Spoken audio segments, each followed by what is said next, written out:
ನೋಡ್ರಿ ಸತೀಶ್ ಜಾರಕಿಹೊಳಿ ಅವರು ಇದು ಮಾತಾಡಿದ್ರೆ ಇದು ಮೊದಲೇ ಸಲ ಏನು ಅಲ್ಲ. ನನ್ನ ಬಗ್ಗೆ ನಿಮ್ಮದೇ ವಾಹಿನಿಯಲ್ಲಿ ಭಾಳ ಮುಂದೆ ಯಾವ ವೇಳೆದಾಗ ನಾನು ಲೋಕಸಭಾಕ್ಕೆ ಇದು ಮಾಡಿದ್ದೆ ಆ ವೇಳೆದಾಗೂ ಮಾತಾಡಿದ್ರು. ಅವನ ಕಡೆ ಏನು ರೊಕ್ಕ ಐತೆ ನಂದು ಕ್ವಶನ್ನಾಗ ಮಾತಾಡ್ತಾರೆ. ಕ್ವಶನ್ನಾಗ ಮಾತಾಡಬೇಕಾದ್ರೆ ಅವ್ರು ತಿಳ್ಕೊಬೇಕಾಗ್ತಿದೆ ಇವ್ರು ಎಷ್ಟು ಸೀನಿಯರ್ ರೀ ನನ್ಕಿಂತ ಕಾಂಗ್ರೆಸ್ನಾಗ. ಅರ್ಥ ಆಯ್ತಾ? ಹೌದು. ಇವ್ರು ನನ್ನ ಕೇಳ್ತಾರೆ ಎಷ್ಟು ಇವ್ರ ಕಡೆ ಹಣ ಇದೆ ಇಲ್ಲ ಅನ್ನೋದು. ಅವ್ರ ಕಡೆ ಎಲ್ಲೈತ್ರಿ ಹಣ ಅಂತ. ನಿಮ್ಮ ಕಡೆ ಹಣ ಎಲ್ಲಿತ್ತು, ನಿಮ್ಮ ಕಡೆ ಹಣ ಹೆಂಗೆ ಬತ್ತಂತೂ ನಾವು ಇನ್ನೋರಿಗೆ ಕೇಳಿಲ್ಲ. ಕರೆಕ್ಟ್. ನೀವು ಹೆಂಗೆ ಗಳಿಸಿದ್ರಿ ಅನ್ನೋದು ಕೇಳುವುದಿಲ್ಲ. ನಿಮ್ಮ ಇತಿಹಾಸ ನೋಡಿದ ನಂತರನೂ ನೀವು ಹೆಂಗೆ ಗಳಿಸಿದ್ರಿ ಅನ್ನೋದು ನಮಗೂ ಗೊತ್ತೈತಿ. ಇವತ್ತು ಹಣ ಇದೆ ಅಂತ ಬಸವಣ್ಣವರು ಒಂದು ಮಾತು ಹೇಳ್ಯಾರ್ರಿ, ಸಿರಿವಂತ ಬಂದ ಕಾಲಕ್ಕೆ ಕರೆದು ದಾನ ಮಾಡೋರು.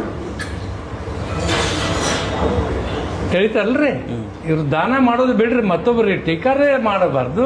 ಅವನ ಕಡೆ ಹಣ ಐತಾನೆ, 2 ದಿವಸ ಇರೋದಪ್ಪ ನಿನ್ನ ಕಡೆ ಹಣ. ಅದಕ್ಕೆ ಹೇಳ್ತಾ ಇದ್ದೀನಿ, ನಮ್ಮ ಕಡೆ ಹಣ ಇಲ್ಲ, ನಾವು ಇಲೆಕ್ಷನ್ ನಿಂದಿರುವುದಿಲ್ಲ. ನಿನ್ನ ಕಡೆ ಅದೇ ಇಲ್ಲೋ, ಇನ್ನು 3-4 ಜನ ಅದೇ ರೀ, ಇನ್ನೂ ಒಂದು 2 ಜನ ತೊಗೊಂಡು ಕೊಂಡ್ರಸಪ್ಪ ನಿಮ್ಮ ಮನೆಯವ್ರನ್ನ. ಅಂದರೆ ಇದು ಎಂಟೈರ್ ಕಾಂಗ್ರೆಸ್ ಇದು ಫ್ಯಾಮಿಲಿ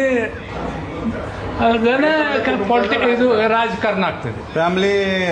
ಫ್ಯಾಮಿಲಿ ಪಾರ್ಟಿ ರಾಜಕಾರಣ ಅಂದಂಗ ಅಂತ ಅಂತೀರಿ ನೀವು. That's all. ನಾನು ಹೆಚ್ಚು ಮಾತಾಡೋದಿಲ್ಲ ಇದ್ರ ಬಗ್ಗೆ, ಇದು ಮಾತಾಡಿದೆ. ಹೇಳಿ ಸರ್. ಅಲ್ಲ, ನೀವು ಚುನಾವಣೆ ಇದ್ದಾಗ ನೀವು ಎಷ್ಟು ಖರ್ಚು ಮಾಡಿದ್ರಿ ಸರ್? ಸರ್ ನಾನು ನನ್ನ ಕಡೆ ಏನು ಹಣ ಇರಾಕಿಲ್ರಿ, ಮೊದಲು ಇರಾಕಿಲ್ಲ, ಇವತ್ತೂ ಇಲ್ಲ. ನಾವು ಏನ್ರಿ ಕೆಲಸ ಮಾಡಿದ್ರೆ ಜನಕ್ಕೋಸ್ಕರ.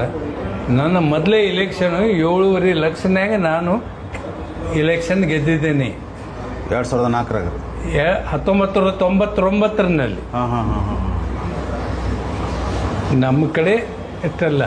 ನಾನು ಹಿಂದಿನ ಬಾಗಿಲದಿಂದ ಹೇಗೆ ನಿಮ್ಮ ಏನು ಜಿಲ್ಲಾ ಮಂತ್ರಿಗಳು ಹಿಂದಿನ ಬಾಗಿಲದಿಂದ MLCಗೆ ಹೋದ್ರು ಹಂಗೆ ಹೋಗಿಲ್ಲ, ಮುಂದಿನ ಪಬ್ಲಿಕ್ದಿಂದ ಹೋಗಿದ್ದೇನೆ ಸರ್.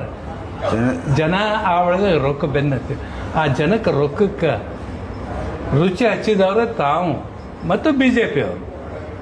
ಇದನ್ನ ಅರ್ಥ ಮಾಡಿ. ಆಮೇಲೆ ಅವರು ಲೋಕಸಭಾ ಇದು ಚುನಾವಣೆಗಿಂತ ಮುಂಚೆ ಅಲ್ಲಿ ಮೀಟಿಂಗ್ ನಡೀತಲ್ರಿ, ಕುರುಬರಿಗೆ ಪ್ರಾತಿನಿಧ್ಯ ಕೊಡ್ತೀವಿ ಅಂತ ಹೇಳಿದ್ರು ಅವರು. ಜಿಲ್ಲೆಯೊಳಗೆ ಕುರುಬರಿಗೆ ಪ್ರಾತಿನಿಧ್ಯ ಕೊಡೋದು ಬಾಕಿ ಐತಿ, ಕೊಡ್ತೀವಿ ಅಂತ ಹೇಳಿದ್ರು.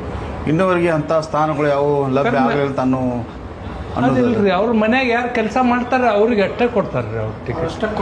ಅವ್ರು ಅಷ್ಟೇ ಕುರುಬರು. ಅದಕ್ಕೆ ಅವರು ಚಿಂಗಳೆ ಅವರು ಅದಕ್ಕೆ ಒಪ್ಪಿದ್ದಾರೆ. ಅವರು ಚಿಂಗಳೆ ಅವರು ಅವ್ರದ್ದು ಏನು ಹೇಳ್ತಾರೆ ಹಾಗೆ ಕೇಳಿದ್ದಾರೆ. ಅದಕ್ಕೆ ಅವ್ರಿಗೆ ಏನು ಸಿಗಲಿಲ್ಲ ಅಂದ್ರೂ ಅವರು ಅದನ್ನೇ ಕೆಲಸ ಮಾಡಿದ್ರು. ಕುರುಬರದು ವಿಚಾರ ಅಲ್ಲ, ಹೆಸರಿಗೆ ಕುರುಬರ್ರಿ. ಯಾವ ಕುರುಬರದು ಯಾರು ಭಲೆ ಮಾಡಿದಾರೆ ನನಗೆ ಗುರ್ತೈತ್ರಿ. ನಾನು ಆನಂದ ಅಪ್ಪುಗಳನ್ನೂ ನೋಡಿದ್ದೇನೆ, ಇವತ್ತು ಅಮರ್ ಸಿಂಗ್ ಪಾಟೀಲ್ನೂ ನೋಡಿದ್ದೇನೆ, ಇವತ್ತು ಲಕ್ಷ್ಮಣ್ ಚಿಂಗಳೆಯನ್ನು ನೋಡಿದ್ದೇನೆ. ಯಾವ ಕುರುಬರ ಹೆಸರ ಮೇಲೆ ಇವತ್ತೇನು ಆಗೋದು ಸಾಧ್ಯ ಇಲ್ಲ ಸರ್. ಆಮೇಲೆ ಈಗ ಬರಲಿರುವಂಥ ಇದ್ರಾಗ ರಾಜ್ಯಸಭಾ ಸದಸ್ಯ ಸೀಟ್ ಖಾಲಿ ಆಗ್ತಾವ್ರಿ. ಈರಣ್ಣ ಕಡಾಡಿ ನೀವು ಮೊದಲೇ ಕೇಳ್ತೀರಿ, ನನ್ನ ಕಡೆ ರೊಕ್ಕ ಇಲ್ಲ, ನನಗೆ ಯಾವ ಮಾಡವ್ರಿ? ಕಾರ್ಯಕರ್ತರ ಕೋಟದಾಗ ಏನಾರು ಕೇಳ್ತೀರೇನ? ನಿಮ್ಮ ಕಾರ್ಯಕರ್ತ ಕೋಟ ಎಲ್ಲೈತೆ ಅನ್ನೋದ್ರೆ ತೋರಿಸ್ಕೊಡಿ. MLC ರಾಜ್ಯಸಭಾದು ಕಾರ್ಯಕರ್ತರಂದ್ರೆ ಇದೇನ್ರಿ? ಕಾರ್ಯಕರ್ತ ಕೋಟ ಅಂದ್ರೆ BJP ಅವರು ಕಾರ್ಯಕರ್ತ ಕೊಟ್ರಿ ಸರ್. ಈರಣ್ಣ ಕಡಾಡಿ ಅವರಿಗೆ ಕಾರ್ಯಕರ್ತ ಕೊಟ್ರು. ಅವ್ರ ಎಕ್ಸ್ಪೆಕ್ಟೇ ಇರಲಿಲ್ಲ ಅದ್ರ ರಾಜ್ಯಸಭಾ ಸದಸ್ಯ ಆಗ್ತೇನೆ ಅಂತ ಅವ್ರಿಗೆ. ನೋಡಿ, ಆ ಪಕ್ಷದ ನಾನು ಏನು ಮಾತಾಡೋದು ಸಾಧ್ಯ ಇಲ್ಲ. ಈಗ ಹಂಗೆ ನಿಮ್ಮ ಪಕ್ಷದಾಗ ಸಾಧ್ಯತೆ ಐತೇನ್ರಿ? ಇಲ್ರಿ.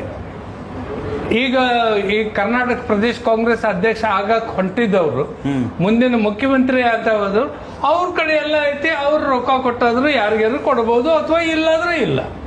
ಅವ್ರು ಯಾರಿಗೆ ಹೇಳ್ತಾರೆ ಯಾರ್ರಿ? ಅವ್ರ ಮನೆಗೆ ಇನ್ನೊಬ್ರು ಯಾರ ಕೆಲಸಕ್ಕಿದ್ರೆ ಅವ್ರಿಗೆ ಕೊಡ್ಬೋದು. ಮತ್ತು ಜಿಲ್ಲಾದಾಗ ಕಾಂಗ್ರೆಸ್ ಪಕ್ಷದ ಕಾರ್ಯಕರ್ತರಿಗೆ ಇದನ್ನ ಮಾಡಲಿಲ್ಲ ಅಂದ್ರೆ, ಅವ್ರ ಗಣನೆ ತೆಗೆದುಕೊಳ್ಳಿಲ್ಲ ಅಂದ್ರೆ, ನೀವು ಕಾಂಗ್ರೆಸ್ದ ಸ್ಟೇಟ್ ಅಧ್ಯಕ್ಷರಿಗೆ ಕಂಪ್ಲೇಂಟ್ ಅದು ಏನು ಹೋಗಿದ್ರೇನ್ರಿ? ಏನು ಪ್ರಯೋಜನ ಇದೆ ರೀ? ಏನು ಪ್ರಯೋಜನ ಇದೆ ಯಾವ್ದಾರ ಹೇಳಿ? ನಿಮ್ಮ ಮುಂದಿನ ನಡೆ ಏನ್ರಿ? ನಮ್ಮ ನಡೆ ಏನಿಲ್ರಿ. ನನಗೇನು ಮಾಡೋದೈತ್ರಿ? ನಾ ಇಲೆಕ್ಷನ್ ನಿಂದಿರುವುದಿಲ್ಲ, ಹೋಗ್ರ. ಆದರೆ ಜನ ಯಾವ ದಿವಸ ಹೇಳ್ತಾರೆ ನಿಂದ್ರಿ ಅಂದ್ರೆ ನಾನು ನಿಂದ್ರ. Belagavi city Belagavi city. ನಾನು ದಕ್ಷಿಣ ಉತ್ತರ ಅಲ್ಲ. ಗ್ರಾಮೀಣ ಯಾಕಂದ್ರೆ ಹೋದ ಸಲ ಹೇಗೆ ಇವ್ರು ಹೇಳಿದ್ರು ಹಾಗೆ ನಾನು ಮಾಡವಲ್ಲ. ಹಾಂ ಹಾಂ